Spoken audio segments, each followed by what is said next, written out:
Welcome back to 640 Sports. You're listening to the Shark Sports Rep, Chad Robinson, stepping in just this week for Tony Segreto, and we appreciate you joining us here on this Saturday morning. We're here to talk with swimming and diving coach Hollie Bonewit-Cron. How are you this morning? I'm doing well. How are you? Very good. It's good to see you. We were just catching up prior to the end of the commercial break about how I first met you, and I remembered your husband, but you didn't remember me too much. That's not a problem. I have the memory of a goldfish sometimes, as my husband would tell me. Well, you know what? That's a little apropos because you are the swimming and diving coach, so yeah. Goldfish memory. Yeah, I know. It was perfect. Yeah, fair enough. So a big thing coming up in swimming and diving here in the next couple of weeks, going to Mansfield, Texas, going to participate in the national championship. How are you preparing mentally and physically for that? I am preparing mentally and physically just well. My athletes, however, yes. No, they are as well. They are in full-blown taper mode, and that just means we've come down on the yardage that we built back up from the conference championships. So they're ready to go next week in Mansfield. So the women are finally able to join up with the men in the Sunshine State Conference Tournament Championships. How did that feel for the women? Yeah, it was nice at the conference. It was a little tighter on the women's side, score-wise, than what it was on the men's side, so it was a nail-biter all the way down to the last relay, but they proved themselves just the way the men did the first year and, of course, this year, so I think they were excited to see the rewards from that hard work. Now, Mansfield, Texas, is that going to be an indoor facility or outdoor? It'll be indoor. Indoor. Mm-hmm. Is there any type of different preparation, just because I'm not as an experienced swimmer, is there any different type of preparation or thought process that goes into place when you're swimming indoors rather than outdoors? Not really. It's not what I would think of as the differences between indoor and outdoor track, but indoors you do have to be concerned about the dehydration issue because of the humidity in the facility, which you don't have that element in an outdoor facility, but you have other elements in outdoor facility that I think is a little bit more of a disadvantage than an indoor facility. So, what are those disadvantages? I would say temperature is the big one.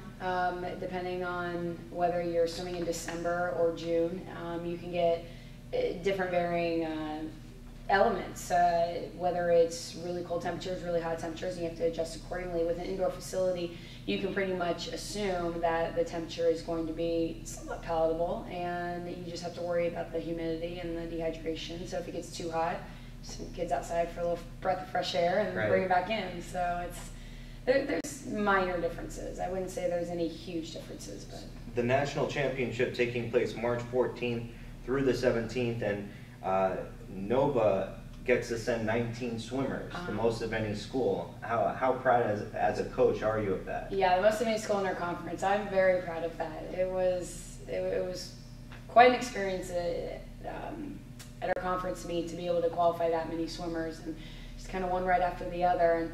And we hoped to pick up 2 more girls on the women's side, but we didn't. However, we were supposed to we wanted to pick up 5. We got 3, just not the other 2. So, with everything being said, I think we got a best case scenario going to nationals. Very nice. Now, when you get to nationals, we just spoke with Garrett Runyon, head men's golf coach, prior to the break. He said that before you get to a tournament, you're able to do a practice round. Is that the same thing in swimming? Sort of. We will do meet, warm up, and pace. So they'll pace for their events, and we're flying out. I guess you could call it 2 days before the meet actually starts. So we'll be there for a day and a half to really get settled, get used to the time zone, even though it's only a 1 hour change. Still counts. It does. And then we get used to the pool and the facility and familiarize ourselves with where the locker rooms are, the entrances, things like that. So it's not such an unknown the day of the event. Do any of your swimmers have very odd, we'll call it, superstitions or rituals prior to or swim meet day? Yeah, I would say they have more rituals in practice. The one I always find so comical is Ash Dugan when the pace clock, and so whenever the numbers that are quadruples come up, 4444, he has to yell it out, and everyone knows it's 4-4-4-4. I would say there are little things that I notice about our athletes that are probably unspoken, unconsciously, that they do, I notice. You know, one example is Erin Black before her event. She's up, moving around, she's talking, you know, she's trying to stay relaxed, and when she's not doing that, I know something needs to be adjusted there. Stepping back to the Sunshine State Conference tournament, you have Armin Hornicle, who won the most outstanding male athlete, and then right behind him, Oscar Nordstrand. Nordstrand, yeah. And what's the? I asked Garrett about this. How do you kind of balance the interplay between the individual and the team aspects of swimming? Specifically with those two, I mean, they had the same points. They just came down to who broke the most records and everything like that. It's a good balance. They don't generally swim the same events, so you know they're usually not in the same lane at any given time. But I don't ever sense any animosity if that's the road you're heading down. They support each other, and even those that do swim the same events, I think they do get behind each other because they know it's for the team value. And individually, as we go into the NCAA championships, they know that individually when they perform well, it's going to come for the team as well with our team points. Now talk about the women's side of things. Erin Black really came out and did very well for the team this season. And are we?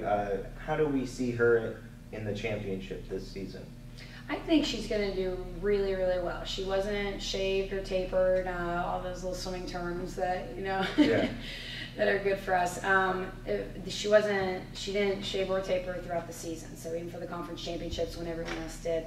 I think going into the national championship, she's excited. There isn't too much chitter chatter about, you know, the expectations, and she's just going to go out there and do what she needs to do and how she needs to do it. I'm going to try to.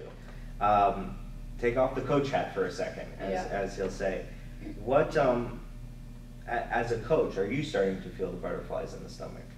Yeah, I mean, I don't know what sleeping through the night is anymore. Yeah. So it's definitely good butterflies. I'm not nervous for them. I'm excited for them. I'm excited because every time they touch the wall and go faster, it's their reward. And I think that's important. I mean, as much as it is about the coaching and the team and, you know, of course, Nova Southeastern, it's also about them and achieving their goals. Now, during the actual meet, what is your role? Are you yelling out things to the swimmers, or are you just kind of pacing by, observing things and trying to talk to them in their ears before or after a specific heat? Yeah, I've learned from my mistakes. The more I yell, the more my voice tends to go, so I usually don't have a voice by the end of the meet.